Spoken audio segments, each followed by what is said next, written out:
Unit 1, Lesson 3, Stages of Conflict. Welcome to Conflict Resolution and Peacemaking, the class that teaches you how to manage interpersonal conflict and drama for yourself and others. I'm your instructor, David Lowry. In this class, you will hear us use the term peacemaker repeatedly. That's because I'm hoping you will think of yourself as a peacemaker from this day forward. No, you won't be perfect, but it is a new role we hope you will assume as you learn more about making this world a better place by eliminating drama from your life. In our last podcast, we introduced you to 6 defensive behaviors identified by Jack Gibb and his recommendations for overcoming them. They were evaluation versus description, control versus problem orientation, strategy versus spontaneity, superiority versus equality, and certainty versus provisionalism. In today's podcast, we will learn about 4 kinds of control and look at a model that outlines the stages of a conflict. Conflicts involve people, groups of people, and entire nations. We will let the diplomats handle world peace and international conflict, and instead we'll focus on the 4 most common forms of conflict. They are intrapersonal conflict, interpersonal conflict, intra-group conflict, and intergroup conflict. Though there are similarities among them, each type of conflict usually requires a different approach to manage successfully. Let's begin by examining conflicts occurring at the intrapersonal level. These are conflicts within our intrapsychic space. We all carry a certain amount of inner turmoil and pain manifesting as negative internal conversations and preoccupations. Interpersonal conflicts are fights within. Our outer conflicts and circumstances often influence them. For example, people usually fret about things that have happened in the past and project their worries about things to come. Some people have an inner constant dialogue of negativity, judgment, and self-loathing. These internal dialogues heap doubt or hate upon their view of self. Part of this inner conversation is a rehash of things we believe we should have done but didn't, omission, and things we now think we should not have done, commission. According to Kathleen O'Connor, who studies social and organizational psychology, intrapersonal conflicts are often the result of what we want to do versus what we think we should do. She illustrates this want-should distinction, such as how our want self craves a dessert, while our should self knows that it should stick with a diet and pass it up. Some also describe this conundrum as approach avoidance behavior. This is when something we want to do has both positive and negative aspects that cause tension. Here's some examples. Approach conflict describes the tension that arises when a person feels they must decide between 2 equally positive outcomes. For example, a person might have to choose between 2 attractive job offers. Even though these job offers are a good thing, we can obsess and worry about whether we're making the right decision. Then there's avoidance conflict. Sometimes we feel internal stress when we have to choose between equally damaging alternatives. For instance, a person faces termination from their job. They might have to accept the choice of a lower paying job in the town where they presently live, or uprooting the family and moving to another city to get a similar position. Approach avoidance conflict. Finally, some situations create internal tension because they offer a positive and a negative outcome. For instance, if you enjoy smoking, you may wish to smoke a cigarette, yet feel repulsed knowing that tobacco products harm the lungs. Or maybe you need a vacation, but you don't want to spend the time and money on a family reunion. Situations like these cause internal stress. An additional form of intrapersonal conflict has to do with bandwidth. This is a term derived from sociologist Sia Verschelden. According to her theory, we all possess a certain amount of conscious bandwidth that may be used to further our lives and get things done.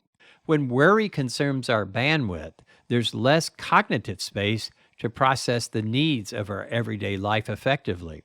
As it relates to conflict, as bandwidth is depleted, fewer cognitive resources are available to individuals for solving complex problems. Therefore, there's an essential need for people who are skilled in peacemaking. When people are overwhelmed by the issues of life, a skillful peacemaker can effectively serve as an external extension of bandwidth by encouraging good decision making and creating environments that promote conflict resolutions. Peacemakers need to be mindful of the concept of bandwidth, not only for the people we serve, but also for ourselves. To be effective at helping others, we must commit to doing whatever inner work is necessary to rid ourselves of our internal concerns and worries that chew up the space we need for cognitive processing. Now let's look at interpersonal conflict. This is the problems and dramas and misunderstandings between individuals. The intensity of these problems may range from a mild misunderstanding to outright hostility between two or more individuals. There can be any number of reasons for interpersonal drama, but we love to frame it in terms of the dreaded drama triangle. Simply stated, most interpersonal drama may be adequately framed as dramatic interactions between the roles of persecutor, victim, or rescuer. When we are caught in these roles, there is little room for a successful interpersonal resolution. We will thoroughly discuss the dreaded drama triangle in a later unit. People and groups sometimes find themselves in conflict with one another. We call this intra-group conflict. Researchers Jen and Bendersky suggest 4 types of intra-group conflicts. These include task, relationship, process, and status conflicts. As might be expected, task conflicts result when group members disagree about how best to carry out a scheduled task. Often this involves differing opinions about the interpretations of data, use of resources, and the like.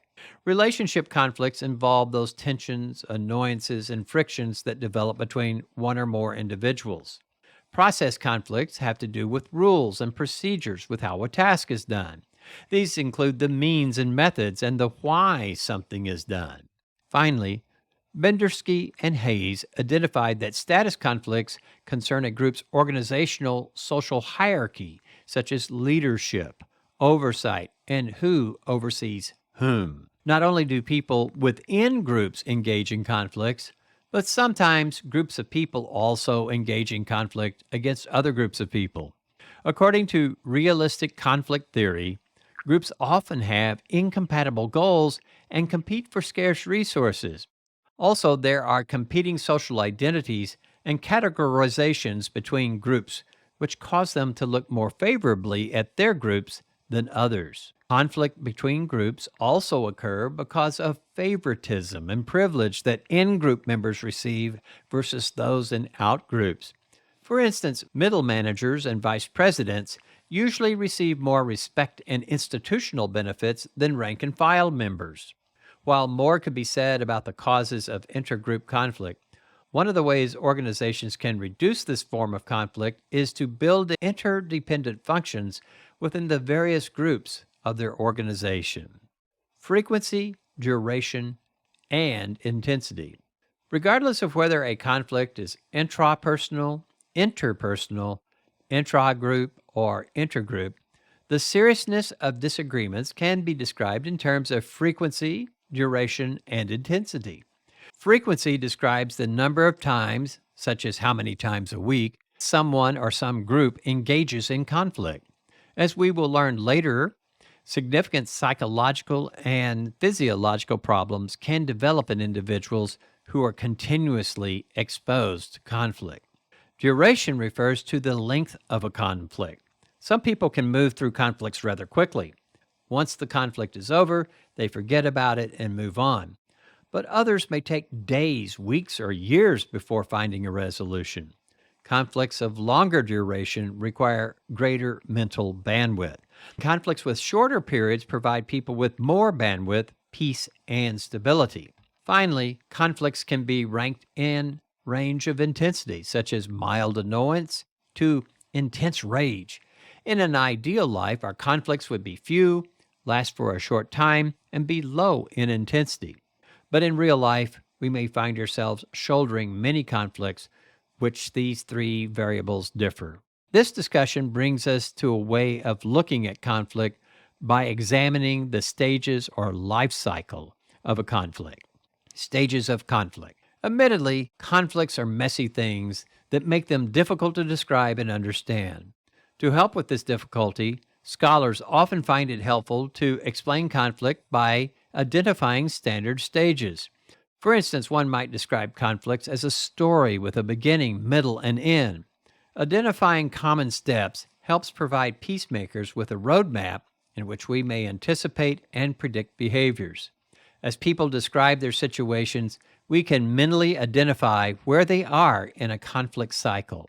One of the most widely used models is the Kressberg model, developed by Louis Kressberg. He describes 4 stages of conflict that are widely used in social science literature.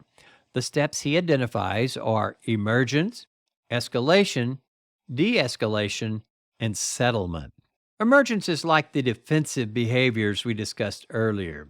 We noted that peacemakers can begin recognizing that certain behaviors indicate that people feel uncomfortable or attacked. Perhaps a subject is breached, and we can see the conversation will not go well unless somebody does something.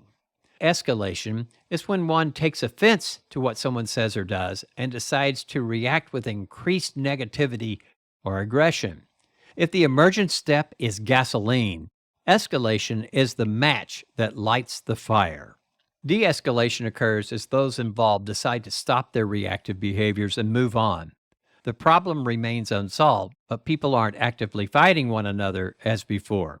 Finally, settlement occurs as people decide to resolve the dispute in some fashion. One party may consider something as settled when another does not.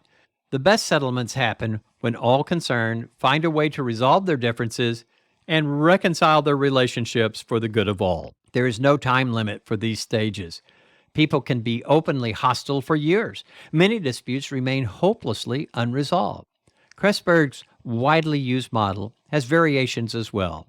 For instance, some researchers begin the model with a latency stage, indicating that conditions are ripe for a conflict to develop, even though none presently exist. Other models add a post-conflict phase to describe whether a dispute remains resolved or resurfaces. It may appear from our description that conflict flows in a linear direction from emergence to resolution. This isn't always the case. Conflicts often recycle back and forth from one stage to another before reaching a final resolution. Let's review what we've talked about. We hope you've come away with some good ideas from today's discussion. We introduced you to the 4 stages of conflict and the Kressberg model that describes the stages of conflict. Understanding the terms we presented in today's lesson provides the peacemaker with a convenient roadmap for understanding where people are in the life cycle of a conflict. In our next lesson, we will address the question, what is a peacemaker? Thank you for listening to today's program, and we encourage you to download a script of the program to help you answer a short quiz.